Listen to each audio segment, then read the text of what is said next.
Round number 13. We're jumping down to check out Chris Botello up against Gavin Amiger. Sorry if I'm butchering that surname. I'm going to find out how to say it proper. And Chris Botello, our leader, 11-0-1. Going to see if he can remain undefeated. Rock and Azorius control up against Orzhov Demons. I am so happy to see Orzhov Demons doing well here because, like I mentioned yesterday, Frank Karsten did like an analysis of the recent RCs, and Orzhov Demons was one of the best performing decks, albeit, you know, pretty underrepresented. So great to see Orzhov Demons having a great run this weekend. Yeah, I said, you know, I would not be shocked if this is the best deck in the format against Is It Prowess, because the black core of the deck is considered to have a lot of good weapons already, and then you tap into the white sideboard cards for just even more firepower. So kind of a nightmare matchup for a lot of Is It players, but also just a well-rounded deck. All the hand disruption and card advantage should give Gavin some weapons for the control matchup, and I think this is one that, even though it doesn't involve any of our really top decks in the metagame, I'm really excited to just see some kind of honest, classic mid-range versus control in this round. Yeah, and knowledge is power, so Gavin Marr knows exactly what's in hand for Chris Botello, at least at this time.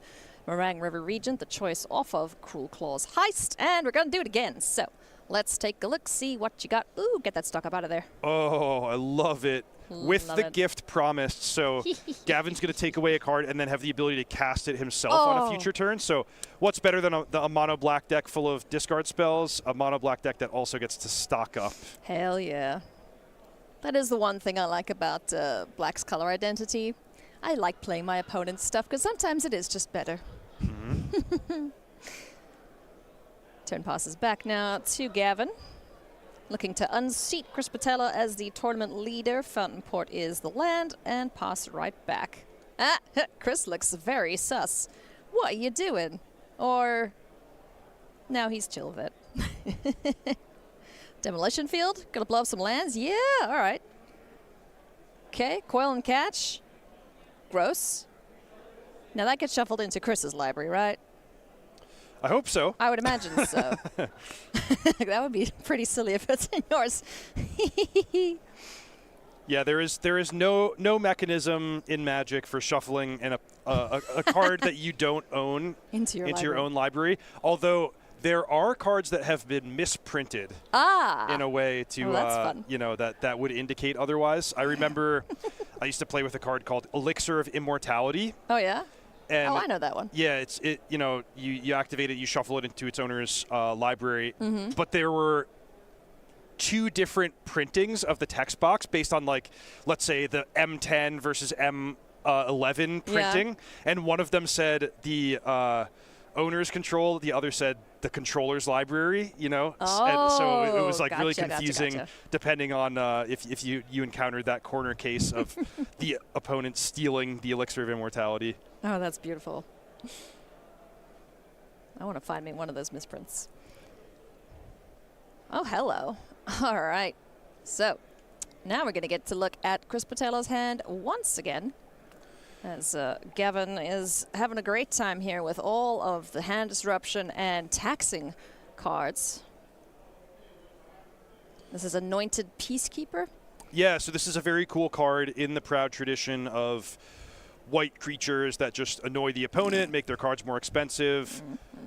Annoying 3-mana 3/3s. Love them. These are the best games that you can play with, you know, white-black deck full of hand disruption, is where you just sort of get to systematically pick away every card that your opponent was just getting ready to cast. And before you know it, we have another game where Chris Botello just hasn't really cast any spells or taken any meaningful actions. Yeah. Granted, both players are at 20 life. The game's going to go, you know, plenty long, and there's going to be plenty of chances for both players to get back in. But at least from Gavin's perspective, he's been able to get ahead, sculpt his own hand and avoid Chris really doing anything to propel his own game plan. Would you say Gavin's been 3 steps ahead? Indeed. I would say that. So that will be more expensive for Chris Patello to cast. Is that a persistent effect with Anointed Peacekeeper? And with Anointed Peacekeeper in particular, it's just for as long as it's on the battlefield. Is it? Spells your opponent cast with a chosen name cost 2 more to cast? Yeah, so that's Okay. a static ability of On the the creature yes, when it's gotcha. on the battlefield. Okay. Yeah, okay. Confusing because it's a very similar card to Elite Spellbinder, which works the way that you were alluding to, where it's a sort of a permanent effect attached to the card that you choose. Right, yes. So, one more time with feeling. Go grab that 3 steps ahead, and that's a lot of lands in hand. So Chris Patello's board position right now is literally 5 lands on the battlefield, 5 lands in hand. That's it. What's a 10-drop he can cast with his mana base? He could play Omniscience and then still have no lands to cast, or no spells to cast. Oh boy, Ride's End. When did that get got? Did we miss a discard? Or did that just kill something? That just got surveilled into the graveyard. Oh, yes, okay. Okay, Unholy Annex, card advantage, here we go. Draw a card, use your life as a resource until you're able to get... I suppose if you wanted to, you could animate Soulstone Sanctuary, but... Any reason to right now? Nah. Well, fine. That's going to get taken care of before Gavin gets the chance to, so go get another basic. And Jim and Corey mentioned that Demolition Field is not seeing much play outside of Chris Patello's this year. And it's kind of cool because not too many of the other decks are playing too many basics. So it's just a strip mine. Yeah, very cool. And I love being able to bring a card like that, especially when people are don't really have it on their radar. They're not gearing for it. Let's keep perspective that Chris Patello is our tournament leader with Azorius Control. However, the much more popular control deck is Jeskai, which Chris in his deck tech, he actually flagged. I thought that the mana was too bad in the 3-color Jeskai control deck. That's why I went back to the very disciplined, consistent blue-white mana base. But yeah, even the control players in our field are not packing Demolition Field. Now we'll see Soulstone Sanctuary become a real boy. And we'll be able to attack here after Chris Patello deploys the Authority of the Consuls. But Demolition Field number, what is that, 3 now? It's going to blow that up too. Oh boy. Just land destruction left, right, and center. Now, that came down. Did we gain life / draw a card off of the Unholy Annex? I don't remember seeing it. I don't think any animated Soulstone Sanctuary has survived to the end step. Yeah, but then should have lost life and drawn the card irrespective, right? Unless he has the demon, then he gains life. Correct, yeah. Each opponent loses 2 life, you gain 2 life, otherwise you lose 2 life. Huh. Well, we have a demon now, and we did do the card draw, so Archfiend of the Dross hits the board, gains a life for Chris Patello. It's a big tap, fatty, flying in the sky. And a reminder on top of the library for Gavin to take that down. Each upkeep. Hello, Beza. Gain some life. Probably don't draw cards. And don't draw treasure. Excuse me, make a treasure. Oh, 1 card. Okay, cool. More land. How many are we on now? What's that, 9? 8? 8. 1, 2, 3, 4, 5, 6, 7, 8. Yeah. Oof. This is not looking hot for Chris. No, definitely Chris is behind on a lot of metrics here. What's the hope for him? Well, first of all, his deck is full of card drawing. So with 8 lands on the battlefield, you could draw stock up, and then suddenly the whole context of your hand and the texture of the game is immediately different. Second of all, the Archfiend of the Dross does sort of give Chris an alternate way to approach the game if he can somehow kind of stall this demon or find ways to gain life, maybe he could win by depleting the oil counters and having Gavin lose the game directly, or at least force Gavin to point a removal spell at his own creature. Is that Preacher of the Schism? What printing is that? Oh, gosh. Way to make our life difficult here, Gavin. So that'll also enter tapped. And that is going to be enough for Chris Patella to pack it up and go to game number 2.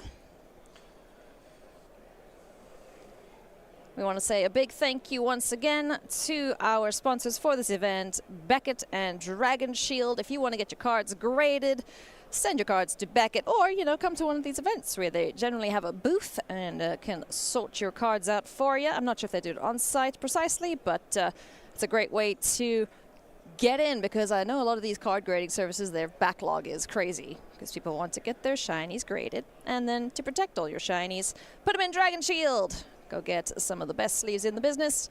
And thank you once again to our sponsors for supporting this event and for everyone at home watching.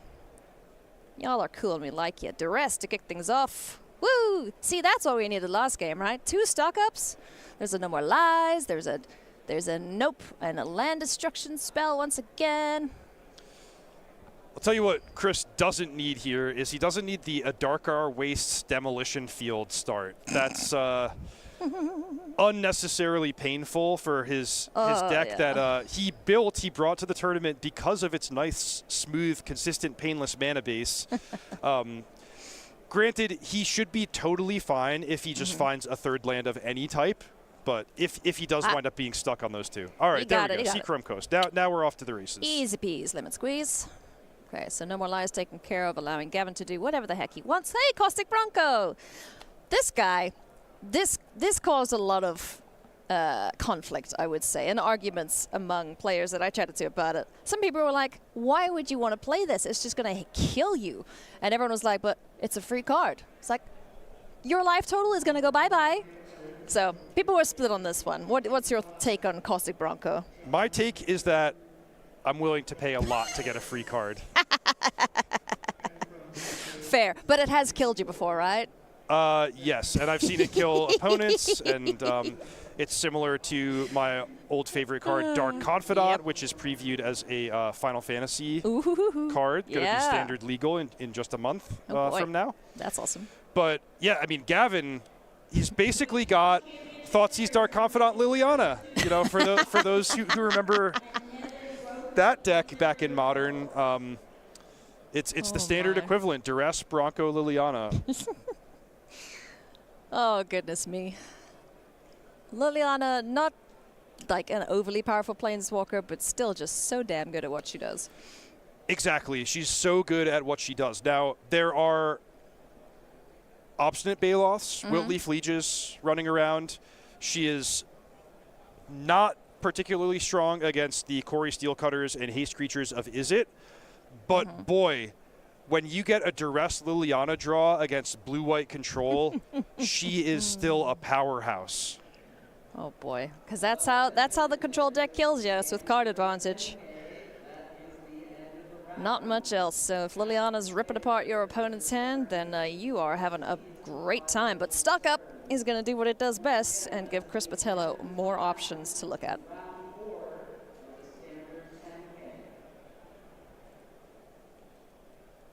I love this version. The new Liliana printing from, what's it, Dominaria? Yeah, she's so cool. So pretty. Fishy. Hello. It's like, where did that come from? There's no Into the Flood Maw. Nope, there it is, a Fountain Port. So, stuff to do here for Gavin. This land might not be long for this world with the Demolition Field hanging around, so gonna take advantage of it while he can. Munch on a token and draw a card.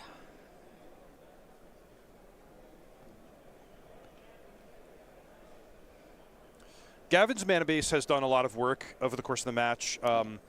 Between Fountain Port, Soulstone Sanctuary, he's also got one Restless Fortress.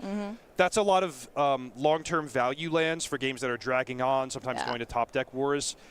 And you mentioned that he got demolition fielded 3 times last game. A lot of the 3-color decks in our field would be just decimated at that point, out of basic lands to search for.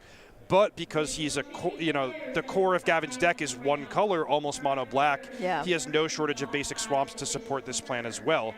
So everything kind of paying off in terms of his deck building decisions there. Nice. Yeah, Chris would need to demolition field 3 more times before Gavin ran out of basics. Get to look at the hand once again. Get Lost, we got a Beza, a Jace, and Wiltleaf Liege. Wow, so Chris actually brought in Wiltleaf Liege in anticipation of the singleton Liliana in Gavin's deck. Nice. That is... Heist doesn't discard, though. That's dedication to the craft. And it's working out here. So thankfully for Gavin, Cruel Claw's Heist is an opportunity to exile a card, which means he clears the way of the Wiltleaf Liege. So kind of like subverting the intention of the card by making Chris actually successfully discard it. And now he's free to uptick the Liliana. Chris did show the Get Lost, so he has the Liliana covered in a number of ways. But hey, she did her job. She knocked 3 cards out of the control player's hand, made him even use the Get Lost and distribute 2 map tokens. So things are going well for Gavin. They are indeed. And we are running out of time in this round, so we're going to skip ahead to the conclusion of this matchup just to show you what happens here. I do believe Chris Botello ties things up at the end of game 2 there. And while we get the ending queued up for you, go and order Tarkia Dragonstorm. This set is so sweet. The dragons are amazing. The different art treatments are some of the coolest that we have seen in a long time. And you can get some rad cards in there like Voice of Victory, which has put on a pretty good showing this weekend so far. So if you want to get yourself some staples, go to starcitygames.com/MTG-TDM. Alrighty, so as soon as we can, we'll jump back in and then keep up with the rest of the tournament because we don't want to keep the players waiting, you know? They got stuff to do. They have Pro Tour slots to win and World Championship invites to get into.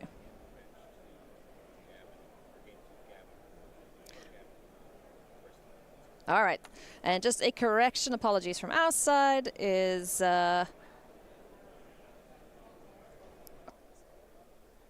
we are at the end of the game here, and we will show you the conclusion of this one. So, not jumping into game 3. And a lot happened since we last saw this board state. That is a Lord Skitter's, Lord Skitter, a Rat King. We got Carsey Revenant. We got a Caustic Bronco with so many things on. There's a Get Lost. Good Lord. All right, Chris, down to 3. Gavin has so many sweet, like, 1 and 2 ups in his deck. Every time he plays a new creature, I'm like, oh, I didn't know he had that one. Yeah, Lord Skitter Sewer King makes rats for you. It's kind of like a Bitter Blossom, but with rats instead of fairies. And Graveyard Hate. Yeah. Nom nom nom nom nom nom. Carsey Revenant, too, another sweet card that lets you annoy your opponents even after it's died.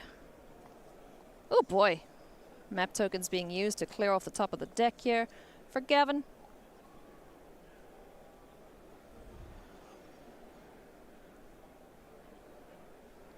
And even more lands being found, but hey, makes your draws not too sucky. Chris Botello gets a turn. Gonna take a look at his hand. The judge has a chuckle. Oh, I want to know what you drew now. Meticulous Archive. Gonna surveil here. And that is a Ride's End in the bin. Don't tap your pain lands because they'll hurt. Here comes a Jace. Doing a quick graveyard count here. Uh-huh.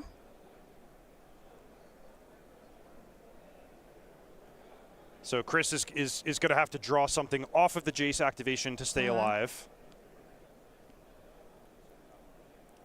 What can he find? Scratch of the head. Oh, look at the hand. Count of the mana and an extended hand from Chris Patello. So apologies about that, friends. We got your hopes up for Chris, but it was, in fact, Gavin taking it down 2-0, unseating the tournament leader. That's going to feel good.